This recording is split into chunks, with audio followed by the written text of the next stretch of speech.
Akshaya Tritiya offer మే 4 వరకు ఎంత బంగారం కొంటే అంత వెండి ఫ్రీ. సైన్స్ ఫోకస్ నివేదిక ప్రకారం మరణం తర్వాత శరీరం నీరు కోల్పోవడం వల్ల శరీరం మొత్తం ఎండిపోతుంది. చర్మం దాని మెరుపును కోల్పోతుంది. వేళ్లు కూడా మారతాయి. అప్పుడు గోర్లు కనిపిస్తాయి. అదే విధంగా జుట్టు కొంచెం పొడవుగా కనిపించవచ్చు.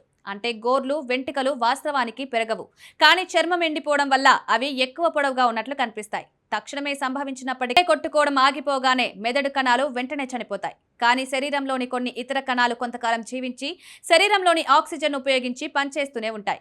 అందువల్ల గోర్లు వెంట్రుకలు కొంతకాలం పొడవుగా పెరుగుతాయని సైంటిస్టులు అంటున్నారు. అయితే మరణం తర్వాత జుట్టు గోర్లు పెరుగుతాయా అంటే దీనికి ఖచ్చితమైన సమాధానం లేదు. కొన్ని శారీరక ప్రక్రియలు మరణం తర్వాత కూడా కొనసాగుతాయి, కానీ కొంతకాలమైన ఈ ప్రక్రియలు ఆగిపోవడానికి సమయం పట్టవచ్చు. మెదడు పనిచేయకపోయినా గోర్లు వెంట్రుకల పెరుగుదల సాధారణంగానే ఉంటుంది. కొన్ని రోజులకు మరణం తర్వాత గోర్లు వెంట్రుకలు ఎందుకు పెరగడం ఆగిపోతాయి అంటే దీనికి సమాధానం ఉంది. నివేదికల ప్రకారం గోర్లు జుట్టు పెరుగుదలకు కొత్త కణాల ఉత్పత్తి అవసరం. దీనికి గ్లూకోజ్ అవసరం.